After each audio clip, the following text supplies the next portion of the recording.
अस्सलामुअलैकुम students and welcome to your maths class. Students, आज की वीडियो में हम एक्सरसाइज 1.3 का क्वेश्चन 1, 2 और 3 करेंगे। So let's start with question 1।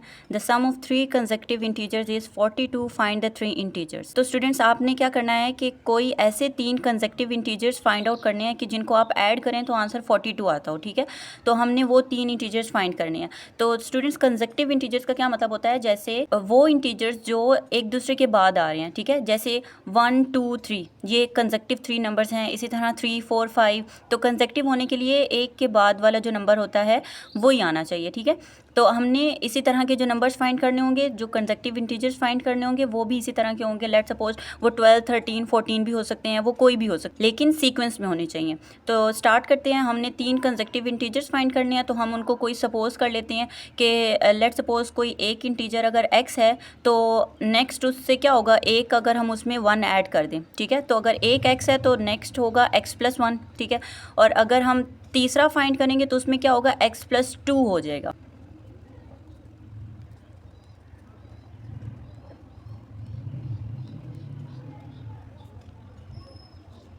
For example अगर हम यहाँ पे अब 1 ले लेते हैं तो नेक्स्ट नंबर क्या होगा, 1 में 1 ऐड कर देंगे 2, और 1 में 2 ऐड करेंगे तो 3, यानी 1, 2, 3 इस तरह कंसेक्टिव इंटीजर्स बन जाएंगे। तो जनरल फॉर्म में आपके पास बनेगा x, x+1 और x+2।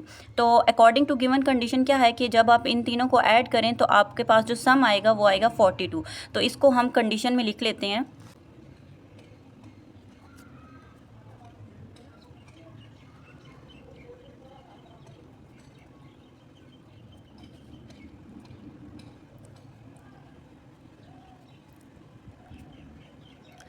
तो स्टूडेंट्स, हमने तीनों इंटीजर्स को ऐड करके 42 लिख दिया। अब हमने जस्ट इसको सिंप्लीफाई करना है, यानी x वाली टर्म्स में x वाली टर्म्स ऐड कर देनी है और कॉन्स्टेंट्स में ऐड कर देने हैं। तो सिंप्लीफाई करते हैं x के लिए।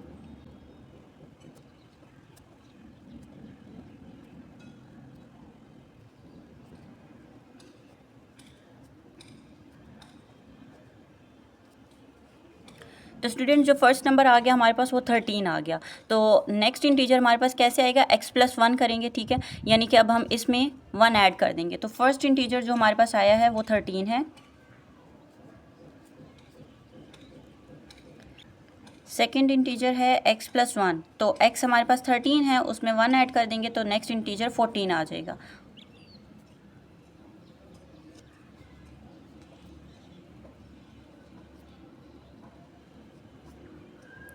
ठीक है स्टूडेंट्स, तो इस तरह आपने 3 कंसेक्टिव इंटीजर्स फाइंड कर लिए और आप इनको चेक भी कर सकते हैं कि जब आप इन तीनों को ऐड करेंगे तो आंसर 42 आएगा।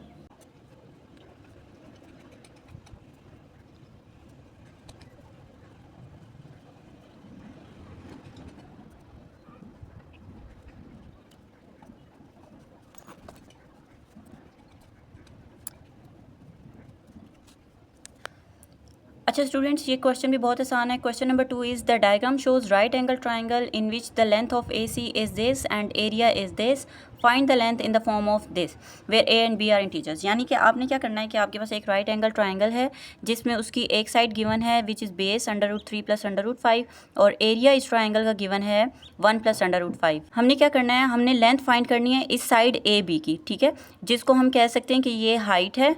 ठीक है, तो हमारे पास एरिया का फॉर्मूला होता है, एरिया ऑफ ट्राइंगल हमारे पास होता है 1/2 बेस इंटू हाइट। तो बेस गिवन है और हाइट हम इसके साथ मल्टीप्लाई करेंगे और हाइट के लिए हम इसको सॉल्व कर लेंगे। ठीक है, तो अब हम स्टार्ट करते हैं। सबसे पहले हम डाटा लिख लेते हैं जो कुछ हमें पता है और फिर हम देख लेते हैं कि हमने क्या फाइंड आउट करना है।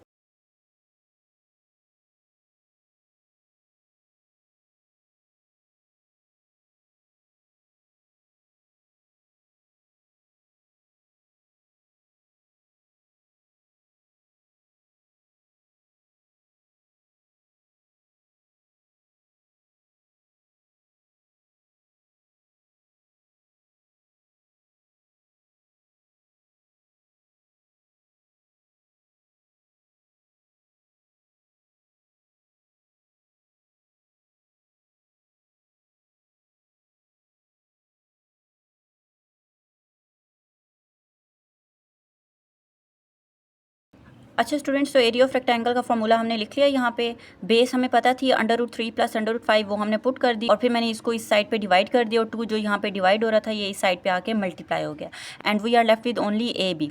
ठीक है, तो अब हम AB को फाइंड आउट कर लेंगे, इसको रैशनलाइज़ करते हैं और इसको सिंप्लीफाई करते हैं तो ए बी की वैल्यू आ जाएगी। ठीक है। एक और बात ये स्टूडेंट्स कि अगर आपको ये प्रॉब्लम है कि यहाँ पे हमने 1/2 b इंटू एच किया है, ठीक है, तो ये 1/2 b और h दोनों के साथ क्यों नहीं मल्टीप्लाई हुआ, ये यहाँ पे डिवाइड हो रहा था तो हमने इसको यहाँ पे मल्टीप्लाई क्यों कर दिया, हमने इसको दोनों के साथ क्यों नहीं लिखा। ठीक है, तो बेसिकली स्टूडेंट्स ये होता है कि एसोसिएटिव प्रॉपर्टी ऑफ मल्टीप्लिकेशन है ये कि जब ये तीनों मल्टीप्लाई हो रहे हैं तो इससे कोई फ़र्क नहीं पड़ता कि आप किसी को भी यहाँ से शिफ्ट कर दें। ठीक है, तो तीनों मल्टीप्लाई हो रहे हैं, अगर यहाँ पे प्लस का साइन होता तो फिर हमें अगर शिफ्ट करना पड़ता तो हम इसको कॉमन लेके शिफ्ट करते, लेकिन यहाँ पे ये मल्टीप्लिकेशन हो रही है, इससे कोई फ़र्क नहीं पड़ेगा कि आप इस 2 को डायरेक्ट यहाँ पे मल्टीप्लाई कर दें।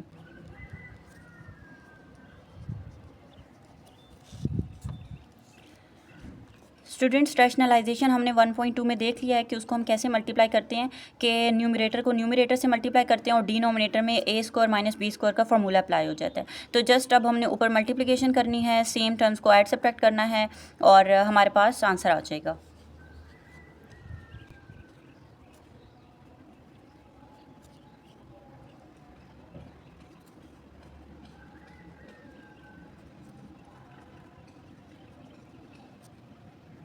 स्टूडेंट्स यहाँ पे मैंने 2 को भी अंदर मल्टीप्लाई कर दिया और इसको भी अंदर इनके साथ मल्टीप्लाई करके लिख दिया है।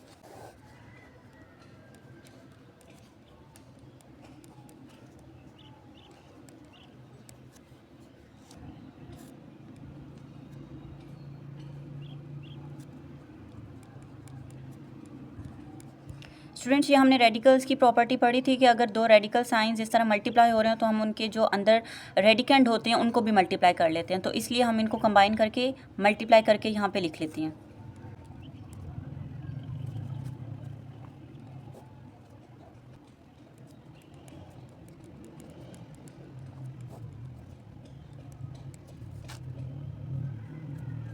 स्टूडेंट अब ये जो माइनस यहाँ पे रह गया है इसको भी हम ऊपर सबके साथ मल्टीप्लाई करेंगे तो सबके साइन चेंज हो जाएंगे।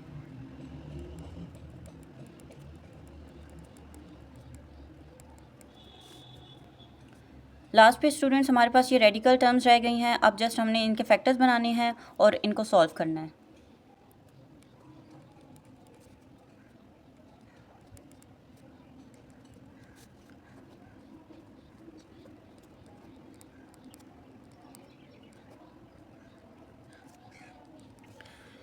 ठीक है स्टूडेंट्स, ये आपको पता है कि √45 को हमने कैसे सॉल्व करना है कि 45 के फैक्टर्स बना लेने हैं इस तरह। ठीक है, एलसीएम ले लेंगे और फिर जो भी नंबर्स आएंगे उनको अंडर रूट में लिख लेंगे, जो स्क्वायर में आ रहे होंगे उनको स्क्वायर की फॉर्म में लिखेंगे और जब रेडिकल सेपरेट होगा तो ये स्क्वायर अंडर रूट से कैंसिल हो जाएगा और 3 √5 आएगा। इसी तरह हम 75 को भी सॉल्व करेंगे तो हमारे पास 5 √3 आ जाएगा।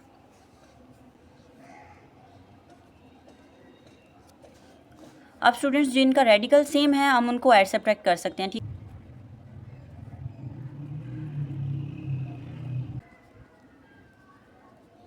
तो स्टूडेंट्स ये हमारे पास लाइक टर्म्स ऐड होकर हमारे पास ये आंसर आ जाएगा -2 √5 + 4 √3।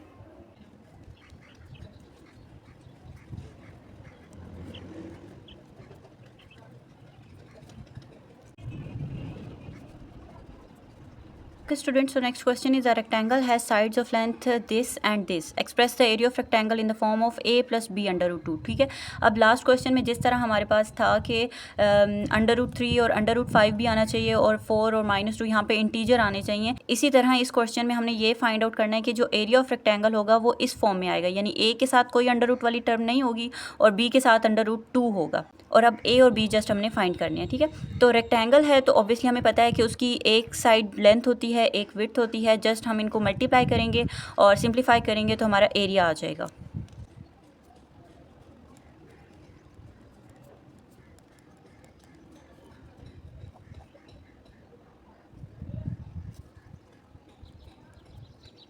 जस्ट एरिया का फॉर्मूला स्टूडेंट्स हमें पता है कि लेंथ मल्टीप्लाई विड्थ होता है, जस्ट इन दोनों को अब हमने मल्टीप्लाई करना है और सिंप्लीफाई करना है।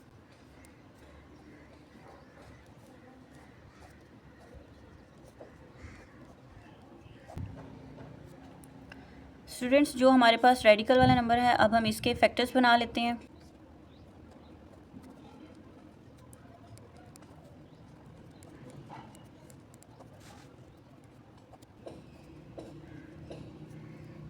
और स्टूडेंट्स इसको हम रैशनलाइज कर लेते हैं।